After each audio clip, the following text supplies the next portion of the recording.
Mas se antes nós tínhamos matérias que se limitavam a condenar o Bolsonaro, hoje nós temos, graças a esse trabalho, uma outra versão que esclarecem para o leitor o que de fato está se passando no Brasil. Uma das coisas que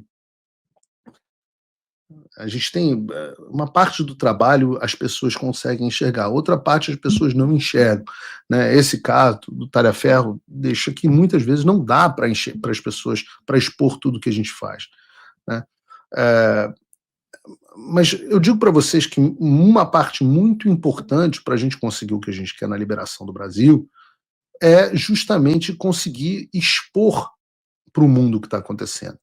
E expor para o mundo e dentro do Brasil o que está acontecendo exige algo no qual eu acho que o governo Bolsonaro foi muito mal no primeiro mandato, que é a relação com a imprensa. Claro, uma quantidade enorme de jornalistas são mau caráteres, picaretas e têm que ser tratados como tais. Mas outros, apesar de serem de esquerda, são pessoas que simplesmente têm uma visão diferente da gente, muitas vezes porque nunca foi apresentada outra visão para eles.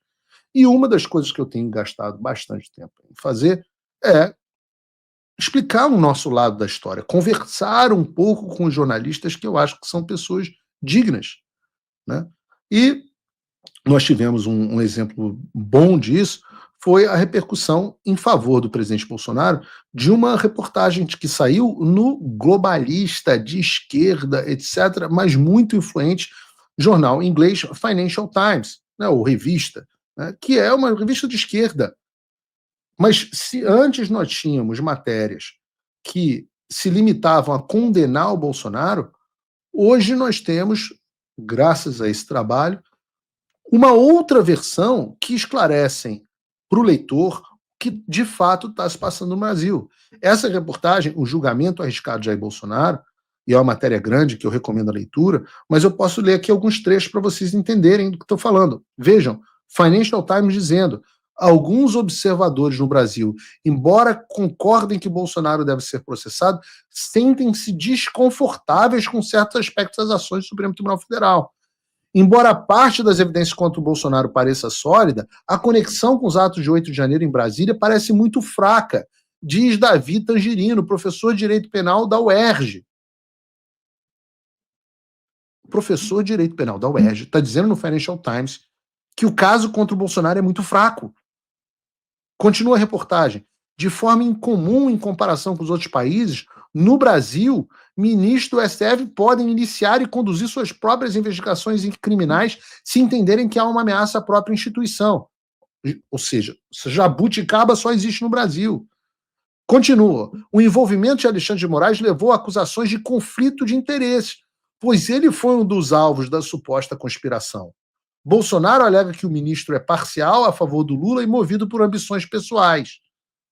As acusações de parcialidade foram reforçadas pelo fato de que o ex-advogado pessoal de Lula, Cristiano Zanin, e seu ex-ministro da Justiça, Flávio Dino, também fazem parte da bancada do STF que julgará o caso. Vem frase do Nicolas Ferreira no Financial Times. Queremos um sistema de justiça que seja imparcial, diz Nicolas Ferreira, um dos principais deputados bolsonaristas. Eles não podem ser ao mesmo tempo vítimas e juízes do caso. Como se pode dizer que essa é uma justiça imparcial? Continua a reportagem. Não é a primeira vez que o Supremo é alvo de críticas. O Supremo Tribunal Federal, na figura de Alexandre de Moraes, tem recebido críticas institucionais em diversas ocasiões por parte de importantes membros do Congresso ou da imprensa, afirma Lucas de Aragão, da consultoria de risco Arco Advice. Vejam. Ele cita o caso de Débora Rodrigues, uma cabeleireira para quem Moraes solicitou uma pena de 14 anos de prisão por ter pichado uma estátua em frente ao prédio do STF durante a insurreição em Brasília. Também destacou que o caso contra Bolsonaro será julgado por uma bancada de 5 ministros em vez do plenário de 11. Tudo isso Financial Times, eu estou lendo Financial Times. A imagem pública do STF tem sido prejudicada por decisões controversas, incluindo a condenação e posterior anulação da pena de Lula, a revogação de outras condenações de grande repercussão relacionadas à corrupção e agora o caso Bolsonaro. 43% dos entrevistados classificaram a atuação do tribunal como ruim ou péssima em uma pesquisa do Poder Data realizada em dezembro. Apenas 12% classificaram o tribunal como muito bom. Vejam, eu estou chocado de estar no Financial Times. Até eu. O Supremo tem, nos últimos anos, perdido a credibilidade aos olhos da população, afirma o advogado Sérgio Rosenthal, ex-presidente da Associação dos Advogados de São Paulo e ex-diretor do Instituto Brasileiro de Ciências Criminais. Os ministros falam excessivamente em público, fora dos processos judiciais, gerando uma reação popular negativa que prejudica a instituição. Vejam, é uma reportagem que coloca o Supremo em xeque, num dos veículos mais lidos pela elite globalista do qual esses caras fazem parte. Eu falo que essa era do Alexandre de Moraes como herói nacional, paladino da justiça, salvador da democracia, acabou. E eu digo para vocês, eu conversei com os jornalistas, eles achavam que eles tinham uma visão correta da situação do Brasil. E aí eles fizeram, a gente facilitou uma entrevista com o Eduardo Bolsonaro, depois com o Jair Bolsonaro, e mudaram de opinião. Viram o outro lado. Entenderam que boa parte do trabalho deles,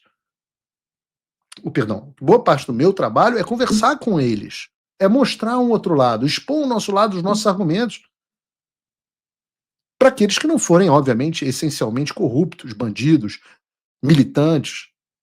Mas tem muitos deles que dá para conversar. Tem gente que só pensa diferente da gente, mas dá para a gente ter um bom contato. Então é por isso que vocês estão vendo cada vez mais reportagens favoráveis no Globo, na Folha de São Paulo, no Estadão, no Metrópolis, no Financial Times, no Wall Street Journal e até no New York Times.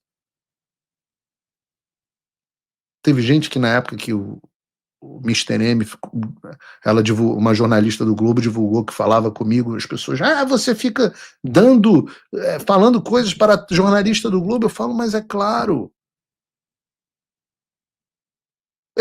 você quer que só o outro lado fale? Eu digo isso ao presidente Bolsonaro. O presidente Bolsonaro é uma das figuras mais adoráveis que eu já conheci. É impossível levar um jornalista no presidente Bolsonaro e ele sair lá não gostando do presidente. Resultado, você deve achar que a estratégia é que o presidente converse mais com jornalistas ou menos com jornalistas. Resultado, ele conversa menos com jornalistas, porque senão seria o Bolsonaro tomando uma boa estratégia. Vejam lá, ótima entrevista que ele deu para a Folha de São Paulo no final de semana, com uma repercussão gigantesca.